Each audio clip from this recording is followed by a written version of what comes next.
Thank you so much. I'm from Texas A&M Visualization Department, same as Dr. Ann McNamara. She is. I'm from not techno world, so I'm from the veterinary school, and it's veterinary integrative biosciences. So this is a whole new realm for me. The first time I've attend a tech conference in her life. Yes. It's been very interesting and very enlightening, and it makes me feel like I'm in a Neanderthal in the dark ages somewhere. So we've been collaborating for the last 2.5, 3 years, art and science and technology collaboration. So we'd like to talk a little bit about our collaboration and also our ongoing project. So this is really a melding of science and technology and art, and it's kind of a weird paradigm shift, I guess.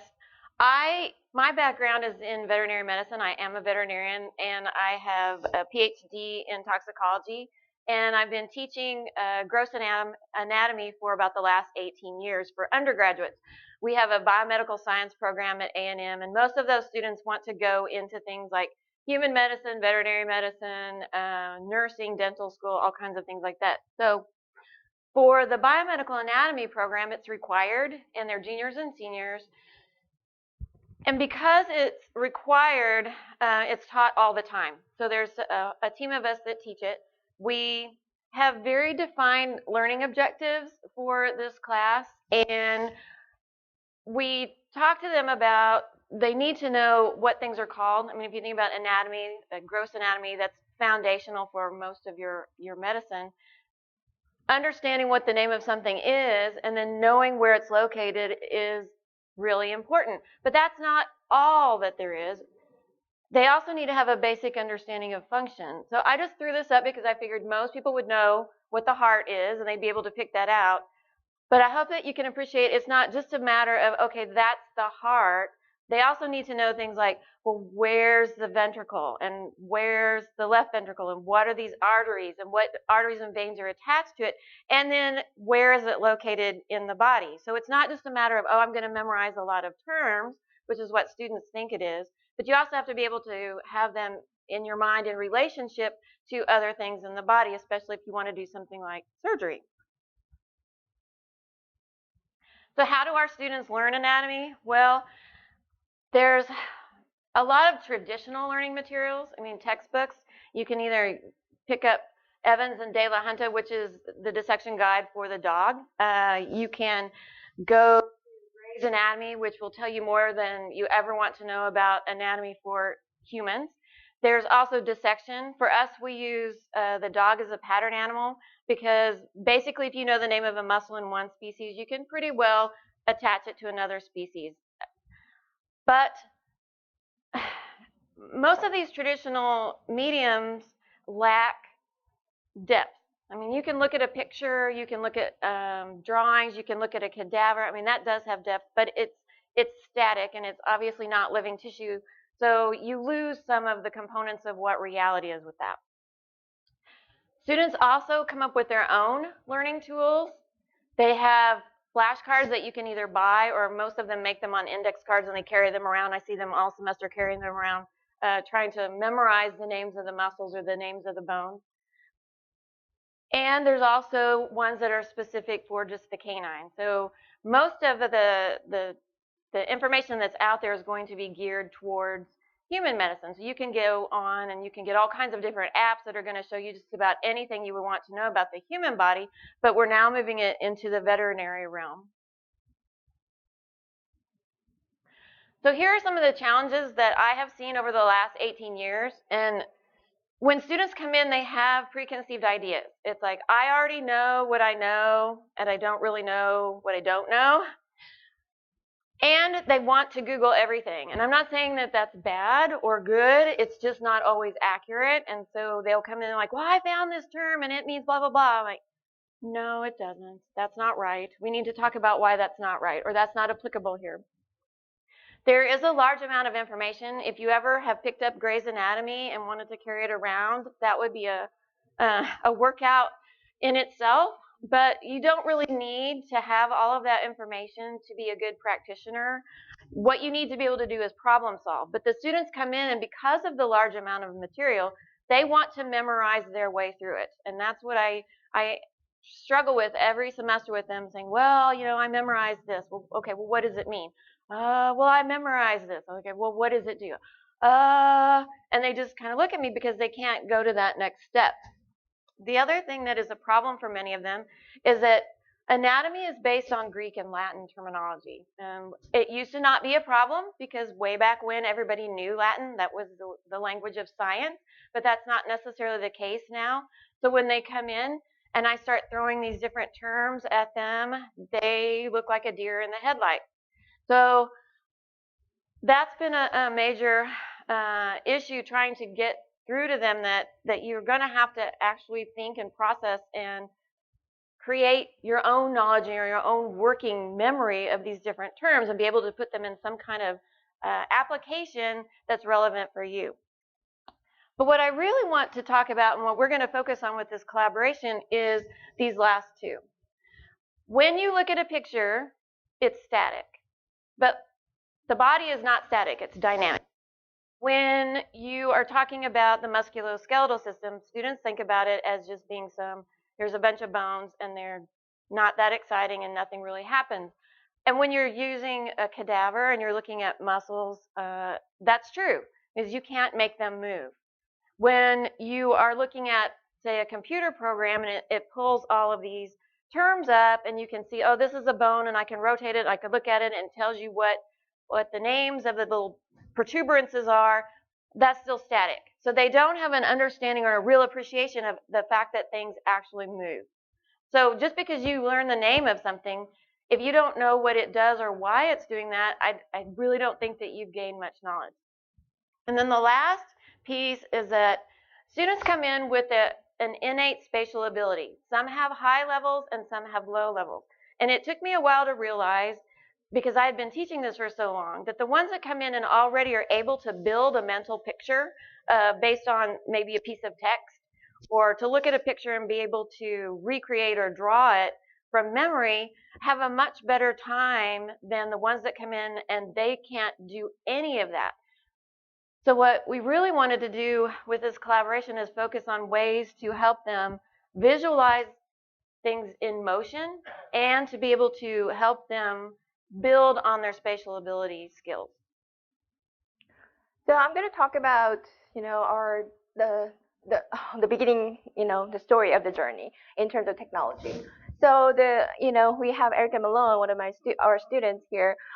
She took my sculpture class probably 3 years ago, and she was holding, like carrying a big bone box. It has lots of, dog bones, and I was so fascinated. So I asked her, like, how do you memorize this? How do you learn this? And then she explained that, because she was, doing art minor, she had more creative, method to learn those. But to me, like, okay, if I were, how can I memorize this? There's no way to memorize like from only bones like those, right? So I was thinking, okay, what if you hold the bone in front of the AR application? It shows everything what you have to memorize. So we thought, tangible augmented reality is really applicable for this case because bones themselves have like a lot of information. So the bones, like it looks like nothing. It has it looks like, all same, but it has its own history, right? A lot of information in it. So we were like, okay, so then we have to actually keep those reality. Like we have to keep those real materials and then augment, the information with the digital technology. So we looked at, how other people actually, implement, tangible augmented reality.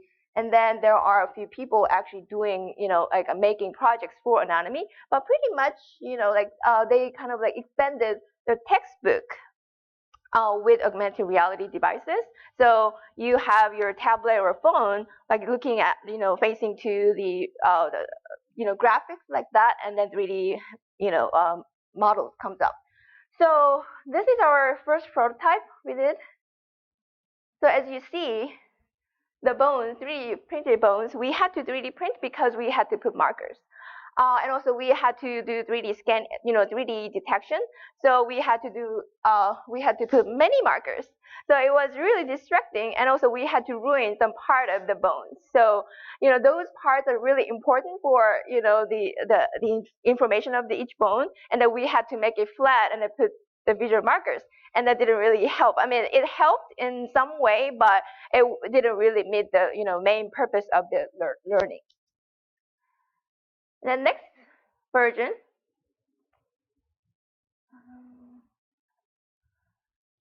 So we extended, okay, how can we integrate movement?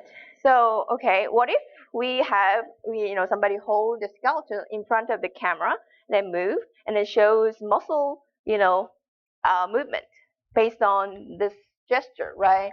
And then we put markers on the skeleton. It was not bad, but at that time, we realized that we were totally wrong because muscles don't move by themselves. Actually, bones don't move by themselves. Only muscles create movement, and then bones just follow by that, right? But this model, we thought, okay, we just make this movement moving each bone. So that was totally wrong. So we went back, okay, how can we solve this problem? And then it seems like all these tangible materials and the real objects, it has a lot of information. Like we would like to keep this, and also like moving, and then like physical exploration really helps students to understand. So we expanded our study further into art and science collaboration. So this also was a new revelation for me because I would say I'm a sciencey nerd, and the thought of putting art practices in with science was like, oh my gosh, are you kidding? And are we going to be able to get these biomedical sciences on kids on board with this? Because some of them are even worse than I am. But War Young, she said, no, I think we can do this. So we got together with dance science, and then also visualizations, and then the biomedical science program.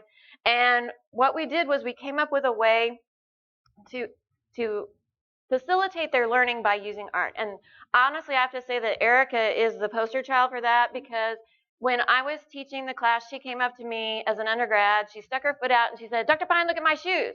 And I looked down, and she had drawn all the phalanges on her shoes. And I thought, that's incredible. I said, what, did you do that yourself? And she said, yes, I did. And that's how I study. And she said, not only that, but I make the bones out of clay. And then I force all of my lab partners to come, and we do board games that I've created. And I thought, oh my gosh, this is amazing. So we decided to incorporate that in a bigger scale. So what we did was figured out that we were going to take some drawing, so that students were going to have to draw the muscles, and we were also going to have them use sculpting and then movement studios to go through all that. So this is just showing we took and had them draw the facial muscles, so the muscles of facial expression. They also had to know the names of them. It wasn't just, here, you're going to draw this beautiful picture, although they did turn out to be gorgeous. And they really got excited about this because they were able to watch something move, something come into being, instead of just looking at something that was either on a piece of paper that somebody else had drawn, or something that was not living anymore and that they were taking apart. So that was really exciting for me, just how enthusiastic and how engaged the students were in that whole process. One thing about incorporating art into this, though, is that you do have to have people who know the basics of the art component, and then people who also understand the science part of it. So we went to Denver, Colorado, to Anatomy and Clay, Zurich Industries. They have an entire program of this, and they have all of these models already made, so that we didn't have to reinvent the wheel there. But what we did was we borrowed them. They have a library that they will lend them to you, and then we bring that in, and we had a specific set of muscles that the students had to make. And it was really interesting because if you think about doing a dissection, you're peeling things away. But on this, they had to add them on. and they had to know where they attached. So part of what they do is they would learn, okay, well, this muscle is attaching on here and this muscle is attaching on there. But they don't really think about, well, if that contracts and gets shorter, how does that produce movement? In this particular exercise, then they had to actually know the parts of the bone. They had to know where those muscles were going to attach. And then they had to be able to think about the volume of the muscle and make it and put it on there. And so it was a learning experience for them as well. And we really got a lot of good comments for the students because they were able to see something, they were able to make it. But you'll see the limitation with this is that we can't make movement with clay. And we can talk about depth and volume and attachment points, but I can't show you movement with that. So we still have that one limitation with this particular component. So what we were looking at next was using maybe some models that would actually move. And so what Erica did for her thesis project was she created the pelvic limb of a dog, and then they hooked it up with servo motors, and it was attached to a computer, and you could type in, and then whatever muscle group you typed in, the model would make that movement. So the students were able to learn where the muscles were. They were able to understand, the attachment points, and then they could come in and they could say, oh gosh, I don't understand the difference between why does it do this if I can't move my leg off the ground versus the same muscle would do this if I can lift my leg off the ground. So that was a revelation for many of the students, the ones that, like I said, have problems visualizing and making their own mental pictures. So we did this with the thoracic limb, and we also did this with the pelvic limb. The limitations, though, with those was it's not large scale. I mean, it's one model, and so the students had to work on it in groups. And it was also, they didn't construct anything. We had already put the model together, making sure that it was in the correct sequence and that everything worked correctly. So there was no opportunity for them to do anything wrong or to be able to come at it and say, gosh, what would happen if I completely change these parameters?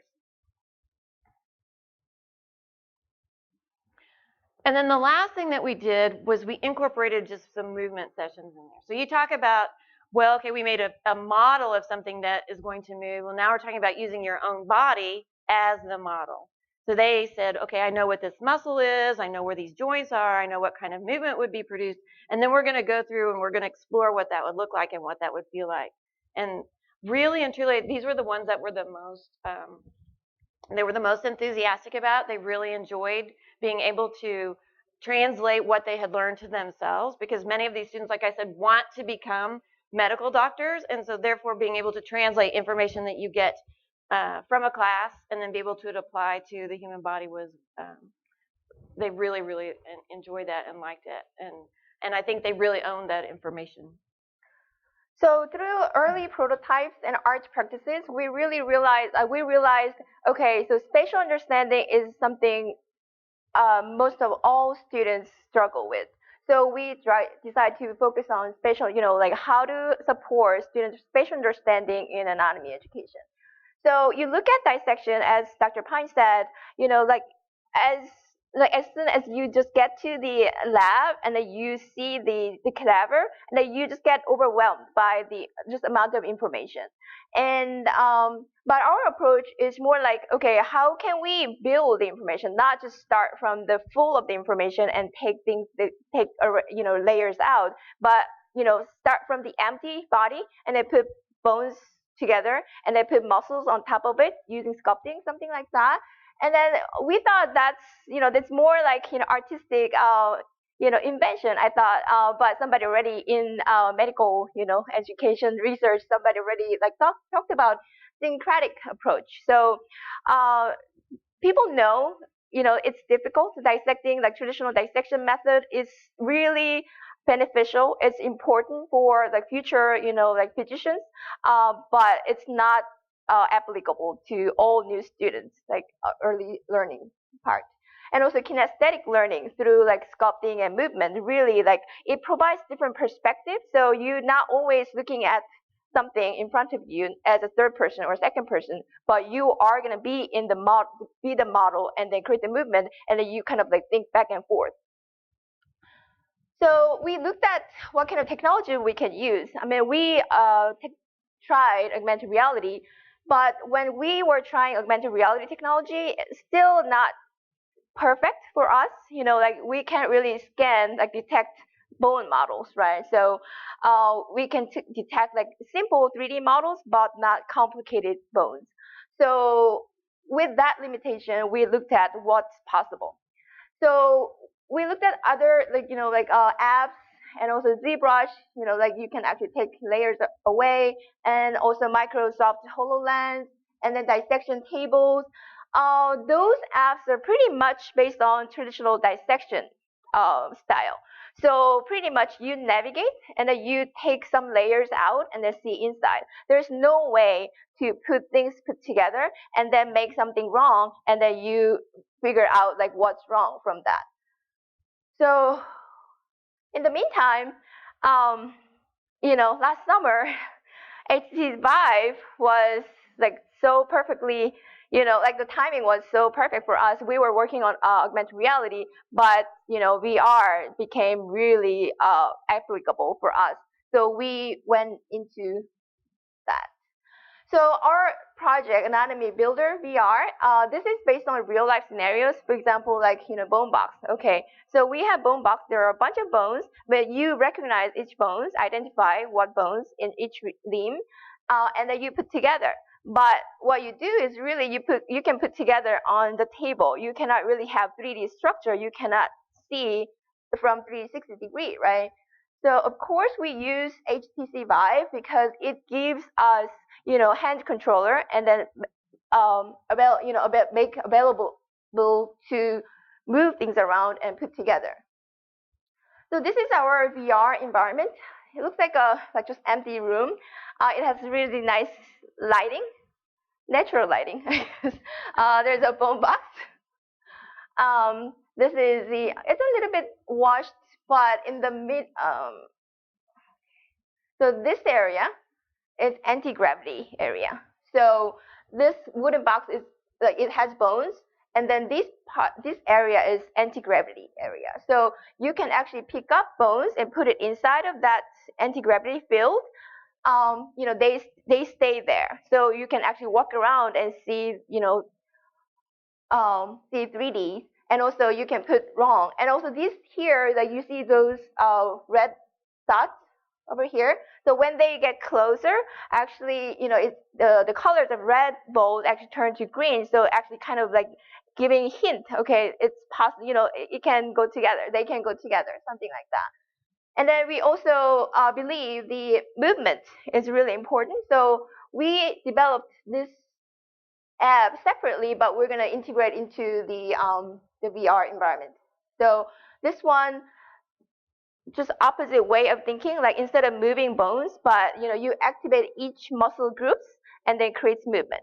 So imagine we have this structure in the anti-gravity VR environment, and then they actually put muscles on top of this structure and then activate each muscle groups and it creates movement. They can walk around. So this is based on, we use Unity 3D.